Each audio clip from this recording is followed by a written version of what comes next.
2010, en fait un bouleversement étudiant.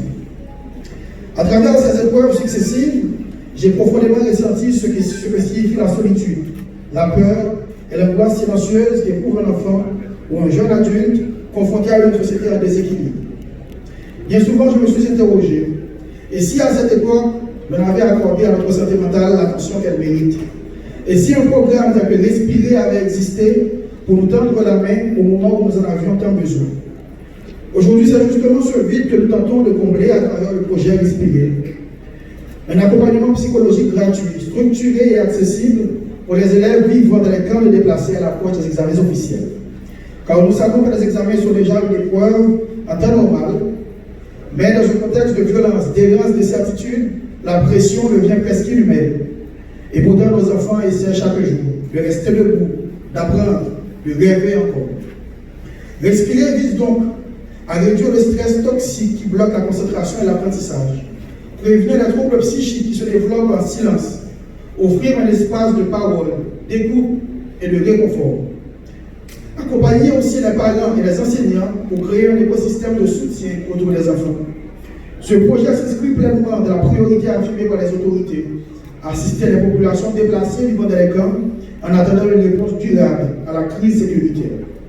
Et je veux ici saluer l'engagement du ministre de la Santé publique qui a embrassé ce projet avec chaleur et conviction, comprenant à quel point la santé mentale était aujourd'hui une urgence nationale. Cependant, je ne vous cache pas que les moyens nous font défaut. Pour cette première phase, nous avons pu mobiliser une équipe de 10 psychologues qui sillonneront les camps pendant un mois. Ils feront tout pour toucher les 1000 élèves, 300 parents et 100 enseignants prévus, mais le besoin est immense. Alors j'en appelle déjà à votre solidarité, à la mobilisation continue de nos partenaires pour que cette initiative ne reste pas un événement ponctuel, mais le début d'un engagement durable. Je termine en remerciant de tout cœur l'équipe de l'IPM qui a bâti ce projet avec moi avec rigueur et humanité, les psychologues sous l'égide du docteur Jeff Cadichon qui iront sur le terrain, les journalistes et médias qui relaient ce message essentiel, la présidence honorée ici par la présence du conseiller présidentiel de transition, son Excellence M. Leslie Voltaire, et encore une fois, le ministère de la Santé publique, honoré ici par la présence du docteur Darnell Michel, le directeur général de l'OPC, M. Jules Jean-Pierre. Respirer est un mot simple, mais dans le pays où nous vivons, c'est déjà un acte de résistance, un acte d'amour envers ces enfants qui méritent qu'on prenne soin d'eux, pas seulement en chiffres, mais en présence, en écoute et en bienveillance. Respirer ou pas pour compte. Merci. Son Excellence, M. Leslie Voltaire, Madame la Ministre de la Jeunesse et des Sports, Mesdames, Messieurs les membres du gouvernement, distingués invités en vos rangs, grades, titres et qualités, je vais vous adresser les mots du ministre de la Santé publique et de la Population qui est empêché cet après-midi, le docteur Bertrand Sinard. Le ministère de la Santé publique et de la Population se sent très concerné par la détresse mentale croissante des enfants affectés par la crise sécuritaire en Haïti.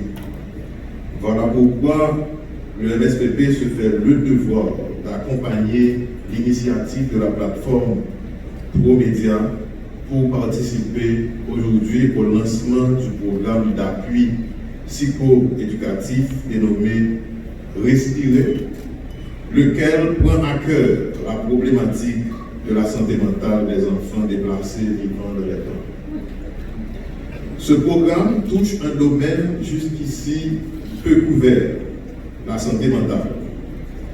Cette initiative est d'autant plus importante qu'il est reconnu que l'impact psychologique de la violence, des troubles sociaux de quelque nature qu'elle soit, est beaucoup plus fort, plus impactant chez l'enfant. Il dure beaucoup plus longtemps et cause beaucoup plus de dégâts.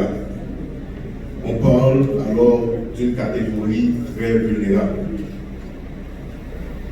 Le ministère de la Santé publique et de la Population n'a jamais hésité pour supporter toute démarche visant à soulager la douleur de nos frères et sœurs forcés de quitter leur quartier pour vivre dans des camps de déplacés. Au niveau du MSPP, depuis la prise de fonction du ministre Sinal le 24 janvier de cette année, le cap est mis sur 3 grandes priorités, dont l'une, justement, c'est le financement de la prise en charge des couches les plus vulnérables, notamment les enfants. Ce matin encore, le ministre procédait au lancement d'un atelier sur le dossier investissement relatif, entre autres, à la santé des femmes enceintes et des enfants avec le mécanisme mondial de financement, le fameux GFF. En conséquence, Respirer répond à un besoin urgent et vient en complément à d'autres interventions préexistantes. En plus, le nom du programme en dit beaucoup. Le fait de pouvoir respirer est un acte quasi médical, surtout en santé mentale.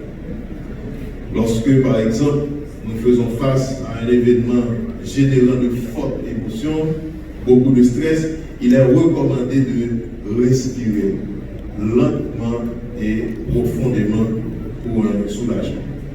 Voilà pourquoi nous formulons aujourd'hui le vœu que ce programme Respirer puisse connaître le plus grand des succès.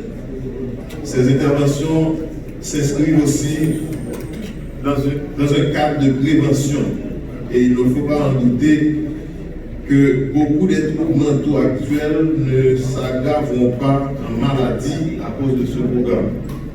Le stress généré par les différentes crises que connaît le pays sera mieux géré. Surtout si nous pratiquons cette méthode traditionnellement connue chez nous, le combit. Yon est de l'autre, yon veille sur l'autre, yon supporter l'autre. Et si nous notre à l'approche de l'examen officiel qui a fini là-haut, il y a besoin de ça en pays. Voilà pourquoi je vous invite, et je le dis en créole, on continue à faire combine, on continue à respirer. Je vous remercie. Respirer. Permettez-moi, avant toute chose, de saluer respectueusement la présence parmi nous du conseiller présidentiel de transition, son Excellence, M.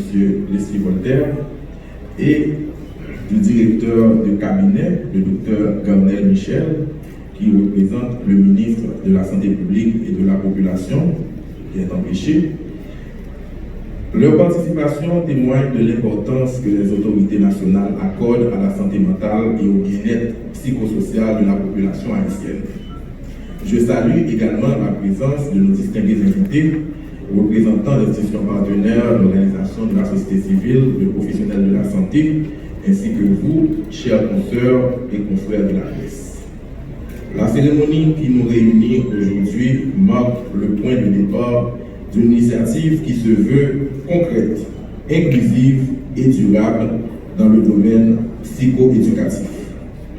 Le programme Respirer, fruit d'un partenariat stratégique avec le ministère de la Santé publique et de la Population, se veut une réponse adaptée aux besoins croissants en accompagnement psychologique et en éducation émotionnelle dans notre pays.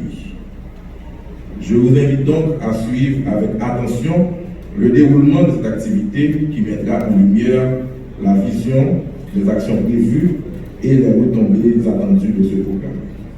Merci pour votre présence et votre engagement. Sans plus tarder, mesdames et messieurs, pour ouvrir officiellement cette cérémonie, je vous invite à vous lever pour l'exécution solennelle de l'hymne national haïtien, la Dessalinienne.